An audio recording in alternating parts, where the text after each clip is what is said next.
ನಮಸ್ಕಾರ ವೀಕ್ಷಕರೇ, ನಮ್ಮ ನಂಬಿಕೆ ಚಾನೆಲ್ಗೆ ಸ್ವಾಗತ.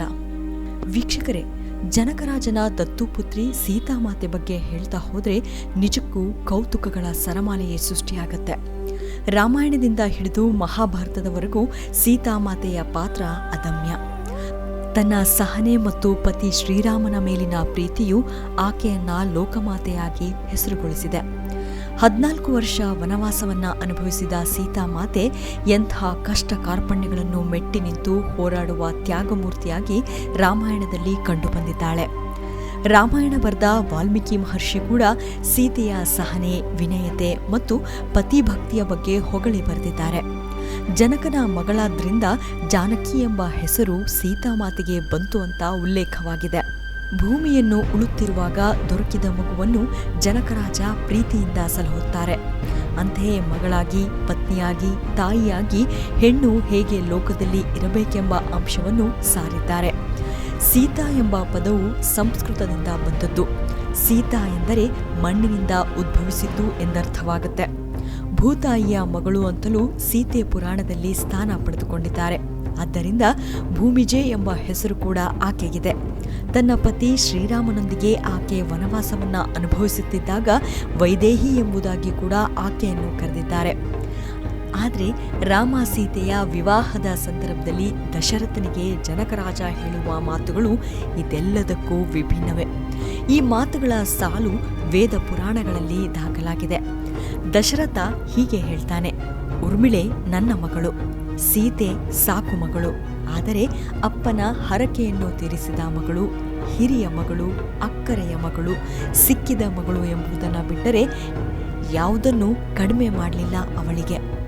ಅವಳು ನನಗೆ ಸಿಕ್ಕಾಗ್ಲೇ 6-7 ವರ್ಷದ ಕನ್ಯೆ. ಅವಳೊಬ್ಬ ದೇವಕನ್ಯೆ ಇರಬೇಕು ಅಥವಾ ಋಷಿ ಕನ್ಯೆ ಇರಬೇಕು, ಸಂಯೋಗದೊಂದಿಗೆ ಹುಟ್ಟಿದವಳು ಆಗಿರಬೇಕು. ನನಗಿನ್ನೂ ಅಂದಿನ ಘಟನೆ ಸ್ಪಷ್ಟವಿದೆ. ನಾನೊಂದು ನೇಗಿಲಿನಿಂದ ಉಳುತ್ತಿದ್ದೆ. ಯಜ್ಞ ಮಾಡಲು ನಿಶ್ಚಯಿಸಿದಾಗ ಯಜಮಾನ ಯಾಗಭೂಮಿಯನ್ನ ಶುದ್ಧಿ ಮಾಡಬೇಕು. ಹಾಗೆ ಭೂಮಿಯನ್ನು ಶೋಧಿಸುತ್ತಿದ್ದಾಗ ಇವಳು ಕಂಡಳು. ಚಿನ್ನದ ಮೈಬಣ್ಣದ, ಮುದ್ದಾದ ಮುಖದ, ದುಂಡುಗಲ್ಲದ, ನಯವಾದ ಚೂಪು ಮುಗಿನ, ಹೊಳೆಯುವ ಕಂಗಳ, ಕೆನ್ನೆ ಹೊಳಪಿನ ಸುಂದರ, ಅತಿ ಸುಂದರ ಕನ್ಯೆ ಪ್ರತ್ಯಕ್ಷಳಾಗಿದ್ದಳು. ಅವಳಲ್ಲಿ ಹೇಗೆ ಬಂದಳು, ಎಲ್ಲಿಂದ ಬಂದಳು, ಯಾರು ಕರೆತಂದು ಬಿಟ್ಟರು ಎಂಬುದ್ಯಾವುದೂ ಗೊತ್ತಾಗಲಿಲ್ಲ. ಅವಳನ್ನು ಕಂಡಾಗ ನಾನು ಊತಿದ್ದ ನೇಗಿಲ ಗೆರೆಯ ಮೇಲೆ ನಿಂತಿದ್ದಳು. ನೇಗಿಲಿನಿಂದ ಆದ ಗೆರೆಗೆ ಸೀತಾ ಎಂದು ಕರೆಯುತ್ತಾರೆ, ತಮಗೂ ಗೊತ್ತು. ನಾನು ಸೀತಾ ಎಂದೆ. ಅವಳು ಹಾ ಎಂದಳು. ತಮಗೆಲ್ಲ ಆ ಕತೆ ಗೊತ್ತಿದ್ದರೂ ಸಭಾ ಸದಸ್ಯರೆಲ್ಲ ಮೊದಲ ಬಾರಿಗೆ ಕೇಳುತ್ತಿದ್ದೇವೇನೋ ಎಂಬುವಂತೆ ಆಲಿಸುತ್ತಿದ್ದರು. ಒಟ್ಟಿನಲ್ಲಿ ಭೂಮಿಯನ್ನು ಉಳುತ್ತಿದ್ದಾಗ ಭೂಮಿಯಿಂದ ಎದ್ದು ಬಂದಳೇನೋ ಎಂಬಂತೆ ಸಿಕ್ಕ ನನಗೆ ಮಗಳಾಗಿ ದೊರೆತಿದ್ದು ನನ್ನ 7 ಜನ್ಮದ ಪುಣ್ಯದ ಫಲ ಎಂದಿದ್ದರು ದಶರಥ. ಆದರೆ ಇಂದಿಗೂ ಸೀತಾಮಾತೆಯ ಹುಟ್ಟಿದ ಸ್ಥಳದ ಕುರಿತು ಸಾಕಷ್ಟು ವದಂತಿಗಳಿವೆ. ನೇಪಾಳದ ದಕ್ಷಿಣದಲ್ಲಿರುವ ಮಿಥಿಲಾದ ಜಾನಕಪುರ ಆಕೆಯ ಜನ್ಮಸ್ಥಳ ಅಂತ ಕೆಲವರು ಹೇಳಿದ್ರೆ, ಬಿಹಾರದಲ್ಲಿರುವ ಸೀತಾಮರಾಹಿ ಅನ್ನೋದು ಕೆಲವರ ಅಭಿಪ್ರಾಯ. ವೇದ ಪುರಾಣಗಳ ಪ್ರಕಾರ ಸೀತಾಮಾತೆಯು ವೇದವತಿ ಎಂಬ ಹೆಸರಿನಿಂದ ಹಿಂದಿನ ಜನ್ಮದಲ್ಲಿ ವಿಷ್ಣುವನ್ನ ವರಿಸಲು ತಪಸ್ಸು ಮಾಡುತ್ತಿದ್ದ ಸಂದರ್ಭದಲ್ಲಿ ರಾವಣನ ಕಿರುಕುಳಕ್ಕೆ ಒಳಗಾಗಿದ್ದಳು. ಮುಂದಿನ ಜನ್ಮದಲ್ಲಿ ನನ್ನಿಂದಲೇ ನಿನಗೆ ಮೃತ್ಯು ಎಂದು ಶಾಪವನ್ನ ಇಟ್ಟಿದ್ಲು ವೇದವತಿ. ಪುರಾಣಗಳಲ್ಲಿ ಉಲ್ಲೇಖಿಸಿರುವ ಪ್ರಕಾರ ರಾವಣ ಮತ್ತು ಮಂಡೋದರಿಯ ಪ್ರಥಮ ಪುತ್ರಿ ಸೀತೆಯೇ.